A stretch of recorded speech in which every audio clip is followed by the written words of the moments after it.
ultra-gauchiste, alcoolique, fainéant. Je dis ça parce que, je ne sais pas si vous avez vu, mais c'est comme ça que le préfet nous qualifie pour cette manifestation d'aujourd'hui, puisqu'il a publié un arrêté préfectoral avant-hier, qui a circulé, donc je pense que beaucoup de monde l'ont vu. Voilà, quand on lit son arrêté, on a l'impression qu'on est à deux doigts de l'insurrection. Il va falloir faire un peu plus fort que ça, pour que ce soit vraiment l'insurrection. Bonjour à tous et à toutes. Les Gilets jaunes, la Marée jaune et l'Union citoyenne de Lorraine organisent une manifestation Grand Est à Nancy le 6 février.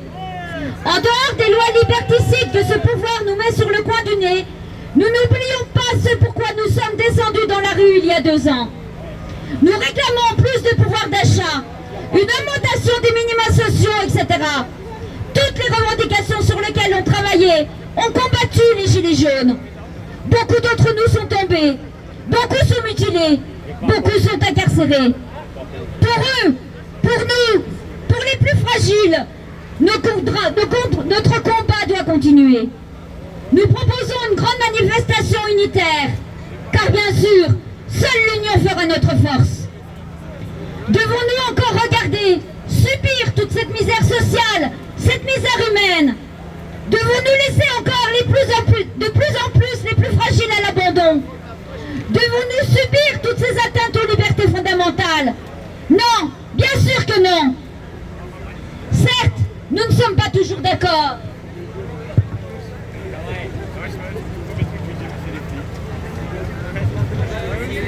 Certes, quelquefois nos avis, nos idées divergent.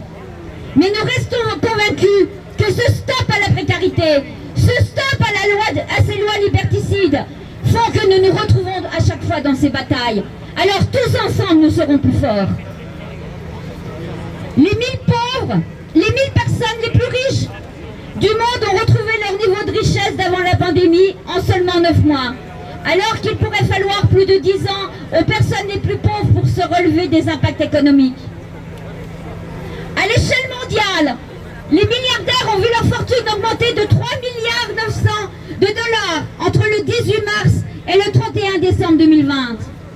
En France, les milliardaires ont gagné près de 175 milliards d'euros sur la même période. En bourse, le Nasdaq a progressé de 48% en un an, alors que le licenciement des travailleurs se multiplie. Alors que la France compte plus de 10 millions de pauvres, dont la seule préoccupation est de savoir comment se chauffer, comment payer ses factures, comment remplir son frigo. Quelques chiffres. 300 000 personnes sans abri. 500 000 personnes dans l'incapacité de couvrir leurs dépenses alimentaires. Plus de 700 000 Français survivent avec moins de 9 € par jour. Des files d'attente de plus en plus grosses dans les restos du cœur. Emmaüs. Quelques citoyens s'organisent pour essayer de pallier à la précarité étudiante et organisent des collectes. Nos jeunes n'ont plus de vie sociale, pas de petits jobs pour payer leur loyer, leurs factures. Refus du Sénat d'instaurer un RSA pour les moins de 25 ans. Regardez dans les rues, dans toutes les villes de France, de plus en plus de jeunes font la manche. De plus en plus de jeunes se prostituent. De plus en plus de jeunes n'ont pas accès aux soins. Quelle est cette France? Ce n'est pas la France que nous voulons. La casse sociale fait suite à la distanciation sociale qui engendrera aussi la casse de la sécurité sociale. Cette sécurité sociale que nous devons protéger, ces services publics que nous devons protéger. Les services publics garantissent l'éducation pour tous, les soins pour tous. Il faut en prendre conscience et se battre. Le système se radicalise et ne trouve d'autre alternative que de multiplier les lois liberticides pour se maintenir au pouvoir. Qu'imposer une doctrine du maintien de l'ordre de plus en plus répressive et violente. Surveillance généralisée des citoyens par drone, reconnaissance faciale, fichage, contrôle de l'information. Tout est bon pour museler l'opinion, faire taire les revendications. Cette revendication qui s'étendent à toutes les classes sociales, politiques, syndicales. En Macronie, danser, chanter, c'est devenu un crime. Mais où va-t-on?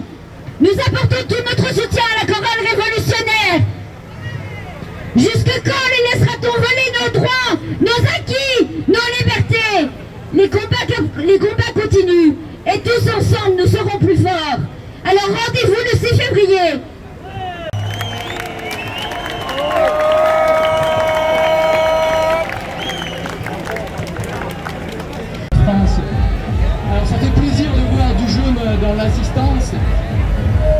Alors depuis 2 ans et le début du mouvement des Gilets jaunes, beaucoup de choses ont changé. Le gouvernement est en train de mettre en place tout un écosystème sécuritaire, un écosystème de surveillance. Il ne reste pas les bras croisés, les choses changent. Un système qui est pérenne, un système qui est nouveau. Et il le fait consciencieusement. La première brique de ce système, c'est la loi de sécurité globale. Alors la loi de sécurité globale, c'est l'article 24 qui voulait empêcher de filmer les forces de l'ordre. Mais ce n'est pas seulement l'article 24. Alors cet article 24, il a été retiré grâce à la mobilisation. Ça veut dire que la mobilisation fonctionne, ça marche, la mobilisation. Mais cet article 24, il doit être réécrit. Donc il faut maintenir, il faut poursuivre la mobilisation. Et il n'y a pas que l'article 24 qui est dangereux dans cette loi de sécurité globale. Il y a bien d'autres dispositions. Il y a toute la première partie de la loi de sécurité globale qui diffuse la surveillance bien au-delà des forces de l'ordre, vers les polices municipales, vers même les agents de sécurité privés. C'est ce que l'État appelle le continuum de la sécurité et qui en réalité est une diffusion de la surveillance dans toutes les strates de la société. Il y a également l'article 22 qui concerne les drones, qui permet un usage immodéré des drones, non contrôlés, non sanctionnés, ce qui veut dire que n'importe qui, n'importe où, n'importe quand, et sans même en avoir conscience, pourra être filmé. Alors ce sont des dispositions qui sont très dangereuses, elles sont d'autant plus dangereuses qu'aucune limite technique n'est prévue par l'article 22, ce qui veut dire que par le progrès technique qui est inévitable, par le seul effet du progrès technique, la surveillance va croître, la surveillance va augmenter sans avoir à prendre un nouveau texte. Ça veut dire que l'augmentation de la surveillance, l'inflation de la surveillance, elle est déjà inscrite dans ce texte, elle est déjà inscrite dans la réalité. Donc c'est très inquiétant, mais il y a pire, il y a les fichiers de sécurité publique. Parce que si les drones sont les yeux du système, avec les caméras de vidéosurveillance, avec les caméras piétons, le système de fichage, c'est la mémoire du système de surveillance. Et c'est une mémoire immense et c'est une mémoire sans faille. Et là aussi, c'est une mémoire qui est appelée à croître, à se développer avec le progrès technologique. Il n'y a pas d'autre limite à cette mémoire que celle du progrès technique. C'est-à-dire qu'il n'y a pas de limite. Alors ce fichage, il brasse large. C'est toute personne susceptible de porter atteinte à la sécurité publique ou à la sûreté de l'État. Donc c'est pas quelqu'un qui a porté atteinte à la sécurité publique ou à la sûreté de l'État, c'est quelqu'un qui est susceptible. Donc avant même d'avoir fait quoi que ce soit, vous pouvez être fiché. Et ça brasse très large, ça peut être aussi bien des terroristes que des manifestants comme vous aujourd'hui. Et une fois que vous êtes dans le système, terroriste ou manifestant, c'est le même traitement. C'est une avalanche de données qui peuvent être récoltées sur vous. Toutes vos activités sur les réseaux sociaux, vos opinions politiques, vos convictions religieuses ou philosophiques, vos données de santé, vos problèmes familiaux, vos problèmes d'addiction. Donc on voit bien quelle utilisation peut être faite et va être faite de ce type de données. Et puis ça ne s'arrête pas seulement à la personne qui est fichée, ça s'étend à son entourage, à ses enfants compris. Donc vos enfants peuvent être fichés parce que vous le pouvez l'être. Donc c'est quelque chose de très inquiétant. Alors c'est inquiétant pour nous qui sommes militants et qui sommes informés, mais ça devrait être inquiétant pour toute la population. Parce que les gouvernements passent, mais les fichiers, ils restent. Donc on ne sait pas demain entre quelles mains vont tomber ces fichiers. Donc tout le monde devrait être inquiet, y compris ceux qui aujourd'hui pensent qu'ils n'ont rien à se reprocher et rien à cacher. Donc c'est très très inquiétant. C'est très inquiétant et le seul but en réalité de toutes ces mesures, de cette avalanche de mesures, de tout ce remue-ménage, c'est d'empêcher que les choses changent. Si le gouvernement change tout, change toutes les lois, change tous les décrets, change le sens de la démocratie, c'est simplement pour que rien ne puisse changer, pour qu'il puisse continuer tranquillement d'appliquer exactement la même politique, une politique dont plus personne ne veut. Donc si on veut arrêter la machine, et je pense qu'il faut arrêter la machine le plus rapidement possible, parce que plus le temps passe, plus elle devient puissante, et plus il en coûtera de l'arrêter. Il n'y a qu'une solution pour arrêter cette machine, c'est la mobilisation. Elle a déjà fait ses preuves avec l'article 24. Il faut poursuivre la mobilisation. On n'a qu'une arme, c'est le nombre et la détermination. Un grand merci à toutes les personnes présentes aujourd'hui pour nous soutenir dans notre mouvement. Si nous sommes réunis aujourd'hui ici, c'est parce qu'il n'est pas normal qu'aujourd'hui, en 2021, nous, les 10 raveurs, soyons encore victimes de discrimination. Nous sommes la risée des médias et il suffit. Lorsque l'on parle de nous, nous sommes cités par des noms tels que des punks à chiens, des chevelus à catapultes. On nous catalogue comme des drogués, des chômeurs, alors que la plupart d'entre nous sont des parents ayant un emploi stable. Notre mouvement est incompris et mal jugé. Lorsque nous sommes ensemble, nous sommes tous égaux. Il n'y a pas de classe. Nous sommes pauvres, riches, concierges ou avocats, jeunes ou plus âgés, mais ensemble, nous ne faisons qu'un. La musique nous rassemble. C'est ici notre seule liberté. Mais malgré tout cet amour qui nous unit à chaque événement, il n'est pas normal que les médias nous dénigrent. Nous sommes victimes de violences policières chaque week-end. Parfois, aucune discussion n'est possible et nous voilà gazés, matraqués. Les médias ne montrent jamais ce que nous subissons en tant qu'organisateurs ou participants. Nous sommes victimes de répression et cela doit évoluer.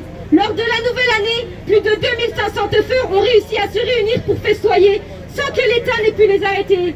Alors vous qui êtes là aujourd'hui, battez-vous et levez-vous face à cette dictature qui prend place. La France prône la liberté, l'égalité et la fraternité, mais où est-elle vraiment? Plus nous aurons peur, plus nous serons écrasés. À plusieurs, nous sommes plus forts. Nous avons besoin de vous, que vous soyez raveur ou non. Si vous aimez la musique et qu'elle est pour vous votre seule liberté, soutenez-nous et arrêtez d'écouter les médias. Observez et jugez par vous-même. On aimerait également remercier la police et la ville de Nancy qui a accepté que nous soyons là aujourd'hui. Vive la Révolution!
Je vois pas que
Merci à tous d'être venus, qui que vous soyez. De rien.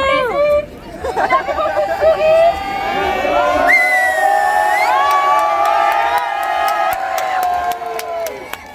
Et les gens qui boivent des canettes, il y a des journaux qui sont là, qui attendent que ça, que vous portiez les canettes à vos mains pour qu'on vous prenne en photo. Donc voilà, dans l'ensemble.